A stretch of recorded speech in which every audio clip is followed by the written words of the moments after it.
दोस्तों, आज इस वीडियो में बात होगी भारत के उन 5 योद्धा के बारे में जिनको भारत के पूरे इतिहास का सबसे ताकतवर योद्धा भी माना जाता है।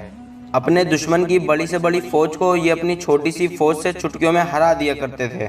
तो दोस्तों, इन टॉप 5 योद्धा की लिस्ट में 5वें नंबर पर नाम आता है शेरशाह सूरी का।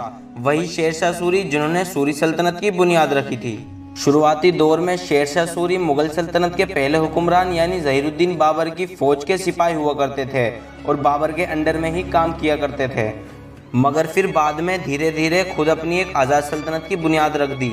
भले ही दोस्तों शेरशाह सूरी ने हमारे देश भारत पर थोड़े ही वक्त के लिए राज किया था, लेकिन इतने थोड़े से वक्त में भी उन्होंने ऐसे बड़े बड़े काम कर दिए थे जो बड़े बड़े हुक्मरान सैकड़ों सालों में भी नहीं कर पाए थे। आपको जानकर हैरानी होगी, आज के दौर में हमारे देश भारत में जो रुपया नाम की करेंसी चलती है, इसे भी सबसे पहले शेरशाह सूरी ने ही चलाया था। इसके अलावा भारत देश में डाक सर्विस का इस्तेमाल करने वाला पहला शासक भी शेरशाह सूरी को ही माना जाता है। आप लोग शेरशाह सूरी की बहादुरी का अंदाज़ा इस बात से भी लगा सकते हैं कि एक दौर ऐसा भी आया था जब शेरशाह सूरी ने अपनी बहादुरी के दम पर मुगल सल्तनत को हमारे देश भारत से पूरी तरह से ख़त्म कर दिया था। मगर शेरशाह सूरी की मौत के बाद उनकी सल्तनत को उनके बेटों ने संभाला। तो बाबर के बेटे यानी हुमायूं ने एक बार फिर से अपनी खोई हुई सल्तनत को हासिल कर लिया था और ऐसे मुगल सल्तनत की एक बार हमारे देश में फिर से वापसी हो गई थी। दोस्तों, इस लिस्ट में चौथे नंबर पर नाम आता है अलाउद्दीन खिलजी का। सुल्तान अलाउद्दीन खिलजी सल्तनत के दूसरे और सबसे ताकतवर सुल्तान भी माने जाते हैं। सुल्तान अलाउद्दीन खिलजी ने वैसे तो अपने दौर में बहुत से बड़े बड़े काम किए, लेकिन वो जिस चीज़ के लिए इतिहास में सबसे ज़्यादा मशहूर हैं वो था पूरे भारत की मंगोल फौज से हिफाजत करना। दोस्तों, ये बात तो हम लोग अच्छी तरह से जानते ही हैं। एक दौर ऐसा भी आया था, मंगोल नाम की एक खतरनाक आंधी ने हमारी दुनिया को आधे से ज़्यादा बर्बाद कर दिया था। मंगोल नाम की फ़ौज इतनी खतरनाक थी कि जिस शहर को ये फतह किया करते थे उसमें इंसान तो इंसान फसलों को भी जला दिया करते थे। मंगोल नाम की फ़ौज ने अपने दौर में जिन जिन शहरों को फतेह किया था वो बर्बाद हो गए थे। दोस्तों, हम ये कह सकते हैं उस दौर में आतंक का दूसरा नाम मंगोल हुआ करते थे। तो दोस्तों, ऐसी खतरनाक फौज से सुल्तान अलाउद्दीन खिलजी ने भारत देश की न सिर्फ एक बार बल्कि लगातार हिफाजत की थी और हर बार मंगोलों को इतनी बुरी तरह से हराया था कि उनके होश उड़ गए थे, क्योंकि वो तो अलाउद्दीन खिलजी से लड़ने से पहले ये सोचा करते थे हमें हराने वाला दुनिया में आज तक कोई पैदा नहीं हुआ।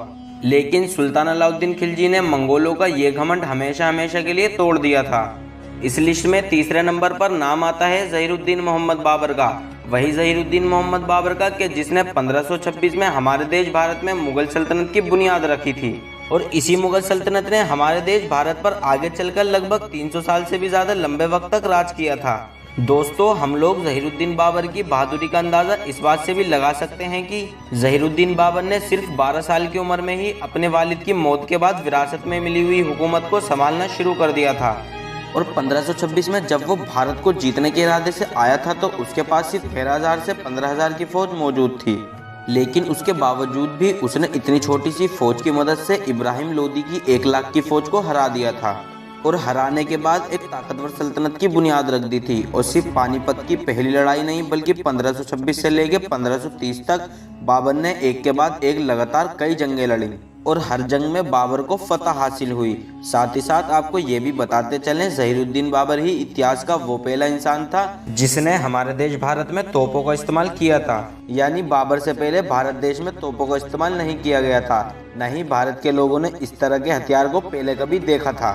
मगर बदकिस्मती से जिस सल्तनत को कायम करने के लिए ज़हीरुद्दीन बाबर ने अपना पूरा जोर लगा दिया था, उस सल्तनत पर राज करने के लिए ज़हीरुद्दीन बाबर ज़्यादा लंबे वक्त तक जिंदा नहीं रह सका और 1530 में ही यानी सिर्फ 4 साल के राज करने के बाद ज़हीरुद्दीन बाबर का इंतकाल हो गया था। दोस्तों, इस लिस्ट में दूसरे नंबर पर नाम आता है टीपू सुल्तान का। टीपू सुल्तान का जन्म 1750 में उस दौर में हुआ था जब हिंदुस्तान की मुगल सल्तनत अपनी आखिरी सांसें ले रही थी और देश भर में अंग्रेजों का दबदबा बढ़ता जा रहा था। अंग्रेज चाहते थे कि किसी भी तरह से हिंदुस्तान को हम गुलाम बना लें, लेकिन दोस्तों वो टीपू सुल्तान ही थे जो हिंदुस्तान की गुलामी और अंग्रेजों के बीच एक फौलादी दीवार बनकर खड़े हो गए थे। टीपू सुल्तान कितने बड़े योद्धा थे इसका अंदाजा तो आप इस बात से लगा सकते हैं। जब तक टीपू सुल्तान जिंदा रहे, अंग्रेज हिंदुस्तान को गुलाम बनाने के अपने मकसद में कामयाब नहीं हो पाए और जब आखिरकार अपने ही लोगों की गद्दारी की वजह से टीपू सुल्तान शहीद हुए थे तो अंग्रेजों ने कहा था कि आज हिंदुस्तान पूरी तरह से हमारा हुआ। टीपू सुल्तान कहा करते थे, शेर की एक दिन की जिंदगी गीदड़ की 100 साल जिंदगी से बेहतर है। दोस्तों, इस लिस्ट में नंबर 1 पर नाम आता है औरंगजेब आलमगीर का। यूं तो मुगल सल्तनत अपने दौर की सुपर पावर हुकूमत रही, लेकिन औरंगजेब आलमगीर ही इस सल्तनत के वो बादशाह रहे जिनके शासनकाल में ये हुकूमत अपने उरूज पर पहुंच गई थी। औरंगजेब आलमगीर का जन्म 3 नवंबर सन 1618 ईस्वी को हुआ था।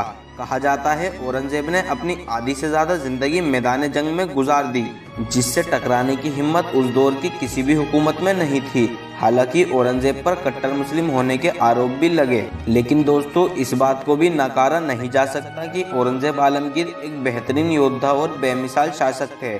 फिलहाल दोस्तों, आज की इस वीडियो को हम यहीं पर ख़त्म करते हैं। उम्मीद है आपको वीडियो पसंद आई होगी, और अगर आप हमारे चैनल पर नए आए हैं तो हमारे चैनल को सब्सक्राइब करें और बेल आइकन को ज़रूर दबाएं, और हमारी हौसला अफजाई के लिए हमारी वीडियो को लाइक और शेयर भी कर दिया करें। मिलते हैं एक नई वीडियो में, तब तक के लिए अल्लाह हाफिज़।